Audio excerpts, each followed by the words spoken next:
Thank you for listening to this episode of Two Heels and a Face podcast. Within this episode, it will just be myself, Charley Vale, at Chuck_Colorado on Twitter. And I'm going to be slightly breaking down a recent NXT house show that I went to in Indianapolis. And then also how that house show in Indianapolis relates to the last takeover that happened, which was NXT San Antonio. And just some takeaways that I had from both the show at NXT Indy and the show of NXT San Antonio, the takeover. So I hopped in a car on I believe it was a Thursday, with my friend Matt Reed. Matt Reed is on Twitter at FatReed, FATTREED. So we hopped in the car together and we drove from Chicago. That's where I'm originally from the west suburbs, but that's where we currently live. And we drove to Indianapolis, which is around a 3-hour drive, and then we drove back that night as well. So a lot of time in the car, but all worth it for the show and for the NXT brand, in my opinion. On the way driving over there, Matt got a speeding ticket, so that happened. So we rolled into Indianapolis, we were in a hyped mood, but that just brought us down a little bit, and then it took us a little bit to find parking. But Two Heels and a Face, I actually sent up a Snapchat filter, and I placed the geo filter around the venue, and the venue was actually at 502 North New Jersey Street in Indianapolis, Indiana. It was called the Old National Center, and within the Old National Center, it was a room called the Egyptian Room. So this was almost like a very large theater where a lot of, I want to say some movies might have happened, but a couple of venues that can have like multiple concerts or shows having going on at once with different rooms, within different rooms. So I set up that filter, and it started right around when the show was about to start, and I had some people tweeting pictures of themselves at the show with the Snapchat filter on it. They're tweeting to our Twitter handle at Two Heels and a Face, the number 2. And so thank you all for doing that. That was really cool just to see the Snapchat geofilter be interacted with, and to see that you appreciated that and you wanted to just share your experience with us.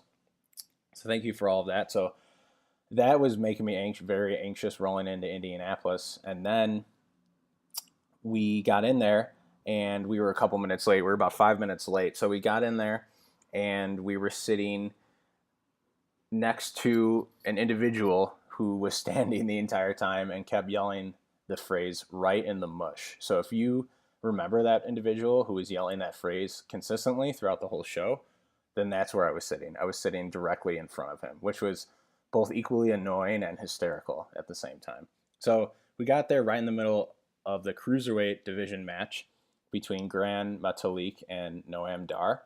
It's good to see that Gran Metalik is still being used, because he's not on 205 Live right now, and I'm a big fan of his.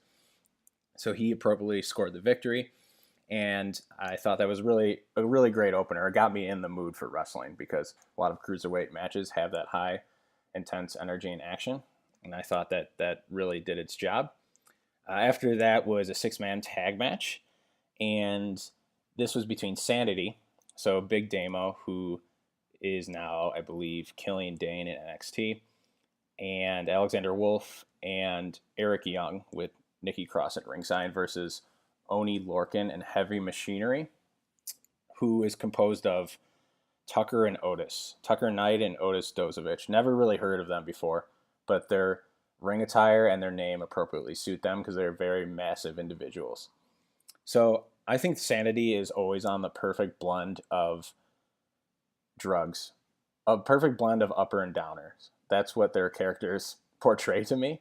So they worked some comedy in this match too, which I thought was unexpected, because they're supposed to be dark and deadly. It's supposed to be this deadly force, but Eric Young seemed to be running up and down the apron, screaming in his very hoarse voice, and the crowd was laughing at him basically. So that was a little interesting to see them work that angle, which I didn't expect. They went over, as you would expect. Eric Young has a pretty good finisher, and it's really hard to explain, so I won't even try to attempt that. But he hit his finisher on Oni Lorcan for the victory. Sanity, I feel like, is going to be pushed pretty heavily. And we'll probably get the tag team titles at some point. At least that's what it feels like. After that was Ember Moon versus Mandy Rose. So Mandy Rose, very attractive diva. She's better than Eva Marie in the ring. Ember Moon is next to probably take the title off of Asuka, I'm assuming. So Ember Moon beat Mandy Rose with the flipping stunner off the top rope. I thought it was a great match. Nothing too spectacular. Next was DIY versus the Authors of Pain for the NXT Tag Team titles. DIY are my boys from the Midwest, and I've seen Tommaso Ciampa wrestle at many AEW shows in Chicago. So that was a really great match. It's surprising to me that the Authors of Pain actually took a pinfall in this, because they have never been pinned. I'm pretty sure they're undefeated in NXT, at least with tape shows and in the storyline. So they actually took a pinfall. I thought that seeing this match, I thought that DIY and Authors of Pain could have a really good NXT San Antonio match. And they did have a really good NXT San Antonio match. So at NXT Indy, this was kind of the precursor to it. So they were practicing, trying out some different things. I thought that it was a little, I guess the performing of the moves wasn't exactly up to par when I saw them in NXT Indy. But they cleaned it up, and I knew that match had potential at NXT San Antonio because I saw it in Indy, and I thought they just need to tweak a couple more things and get their timing a little bit more right, and they're going to have a fantastic match. So it was really good. It was really good to see that match. It was really good to see my boys in action, because at the same time, there was a show going on in, I believe, Florida. So the NXT roster was split really during this night, and I believe we got a majority of the stars in Indy. And it makes sense that the two mid guys who wrestled predominantly in the Midwest, Ohio, Milwaukee, Chicago, will come to Indy for this show. So going back really quickly to the Sanity match, it would make sense that Sanity wins and then Eric Young goes over Ty Dillinger at San Antonio. So I felt like that made sense to me. Also, I believe Ember Moon won her match at the pre-show of NXT San Antonio. So though the first two matches that I explained, or excuse me, the second and the third that I explained with Sanity winning and Ember Moon winning, translated right into NXT San Antonio, and Sanity, or Eric Young and Ember Moon won both of their matches there. This one had DIY getting the pinfall, but they cleaned up a few things, and then they actually dropped their titles in NXT San Antonio, which we'll see if that was a good move or not. But after that was a intermission. Then it was Elias Sampson versus Patrick Clark. So Elias Sampson just really doesn't do it for me. I'm not a huge fan of him. He tried to sing a song and kind of crap on an indie, which I have done before, just being from Chicago. Pretty ignorantly, but that's what happens. People from Chicago rag on people from Indiana. That's our mindset in a way, and Indiana just falls victim to a lot of those jokes. And I feel like Elias Sampson tried to do the same thing and didn't really do a great job of it. So Elias Sampson still, I feel, he's booed, but he's not booed in the sense that people are playing along with the storyline of booing him. They're booing him because they really don't like him, and that's my opinion. So if you have a different opinion on Elias Sampson and you want to point out some good things about him, please do. I mean, he looks in phenomenal shape, and his body looks great. He's a body guy, I want to say. But he does wrestle in black jeans, which I know annoys some people. And I really don't think he's very good at being mean.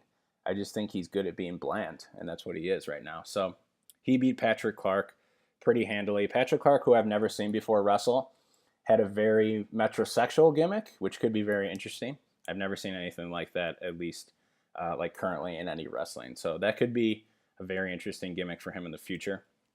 Going into the next match was a NXT Women's Triple Threat, and this was a precursor to the Fatal 4-Way that took place at NXT San Antonio.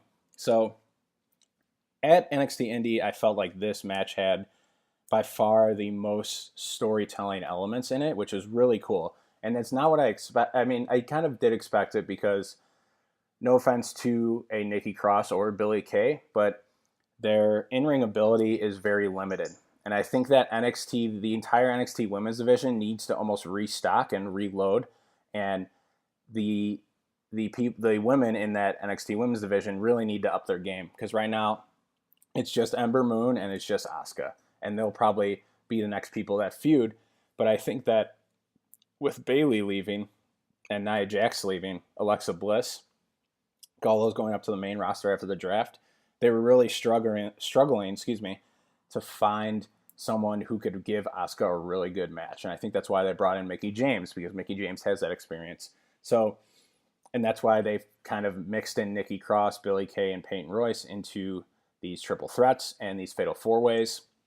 And it's kind of to mask the fact that there's not a great amount of in-ring talent besides Asuka and Ember Moon right now.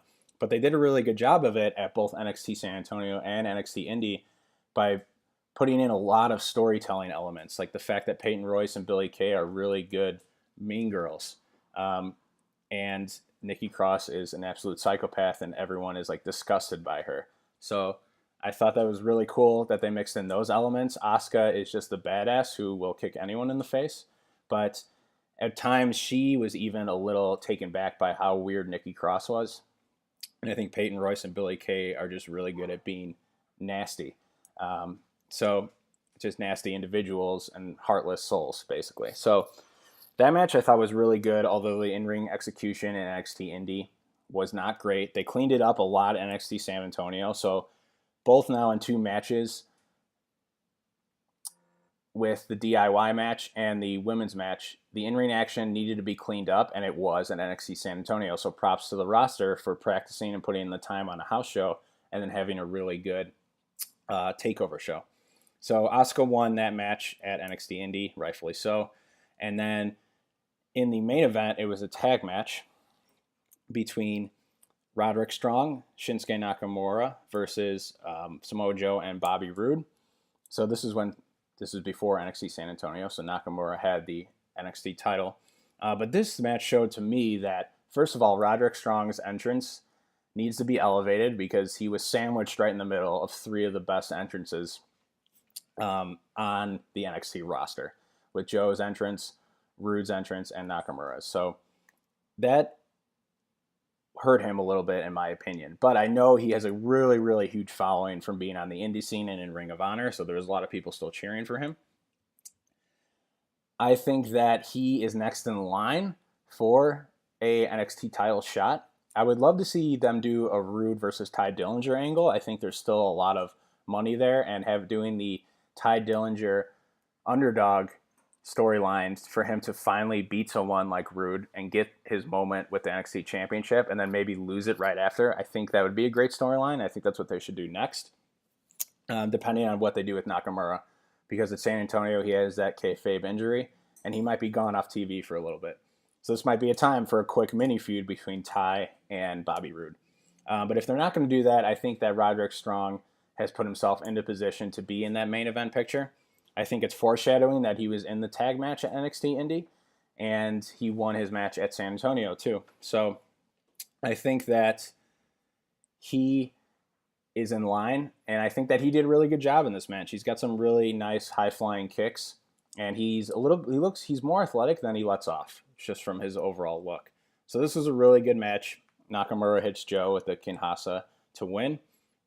And then at NXT San Antonio, Roode obviously beats Nakamura to get the belt. So I think there is just a lot of opportunity to kind of make your next new really big babyface in NXT, whether it's Strong, whether it's Ty. Ty pretty much already is extremely over, but to put him in a main event picture would be interesting. And there's some history there. So I believe Roode beat Ty to become the number 1 contender. So this will kind of almost be like a rematch feud in a sense. And Roode, I want to say, turned on Ty during the Dusty Rhodes Tag Team Classic. So I think that's what happened. Maybe not. Correct me if I'm wrong. But jumping right now into NXT San Antonio, and I won't break down every match in this because I kind of already did. So you can see the correlation between what kind of took place on an NXT Indie house show and then how that translated to the San Antonio TakeOver show. So there there was a lot of things that needed to be cleaned up in NXT Indy, and it foreshadowed a lot of things that were going to happen too.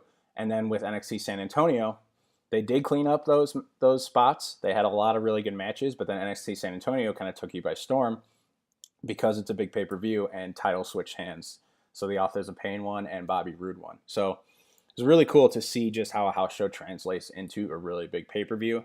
I thought the viewing experience, the venue, and even the drive wasn't terrible. But the venue, the viewing experience, the people I were around at NXT Indy were phenomenal people, really big wrestling fans.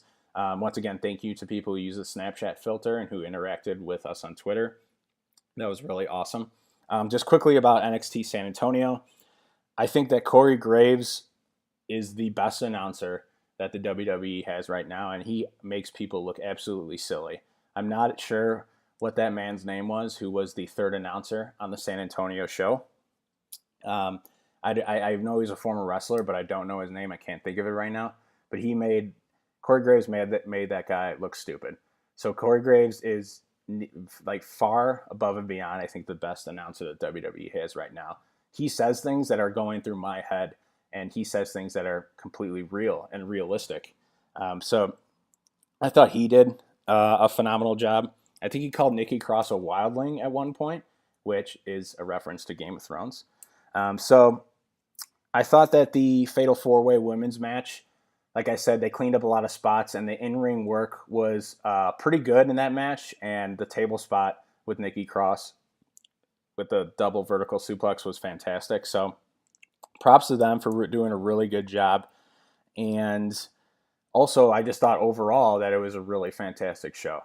So it's amazing how NXT doesn't have a letdown pay-per-view. And I know there's more pay-per-views on the main roster for WWE, but there's always a good one followed by a bad one, a good one followed by an okay one, a good one followed by a decently good one. Just WWE is never really consistent with how good their pay-per-views are, but NXT gets it right every single time, I feel. Every single time, even when the people who I want to win lose, I understand where the storyline is going. I understand why they lost, and I am not even mad because it makes perfect booking sense, in my opinion. So it's crazy how consistently good NXT is with their TakeOver pay-per-views. So if you had any comments about the NXT Indie show, if you have any other different opinions on what things you saw, things you noticed that might have foreshadowed events that took place in NXT San Antonio, I got a really cool poster from the NXT Indie show that I need to frame. It has really cool blue and yellow like colors and accents on it, and it shows the entire card of that night, which I think is really cool. If you bought any merch, if you saw me, I was wearing I believe a Unicorn New Day shirt. And I'm not sure what shirt Matt was wearing, but if you saw us or were sitting around us or were sitting around the guy who was screaming right in the mush the entire time, please reach out to me. Reach out to us on Twitter at 2 heels and a face, all one word, starting with the number 2. And then reach out to me on Twitter as well at Chuck_Colorado. We can talk about NXT Indy, the things you took away from it, your opinions on wrestling, and then we can talk about NXT San Antonio as well, which I thought was a really good show. So thank you for listening to 2 Heels and a Face. We are on SoundCloud. Just search for, like I said, the number 2, not TWO, but the number 2. Search for 2 Heels and a Face on SoundCloud. And we are also newly on iTunes again. So we've kind of rebooted in a sense. We made a couple podcasts and then there was a lull or a lag time, but we're back now. We're back creating content. We're back to talking with people and interacting and overall just watching more wrestling. So thank you so much for your time. Thank you so much for listening. And please interact with us on Twitter and talk to us, and we will talk and write back. And also have a good day. Take care.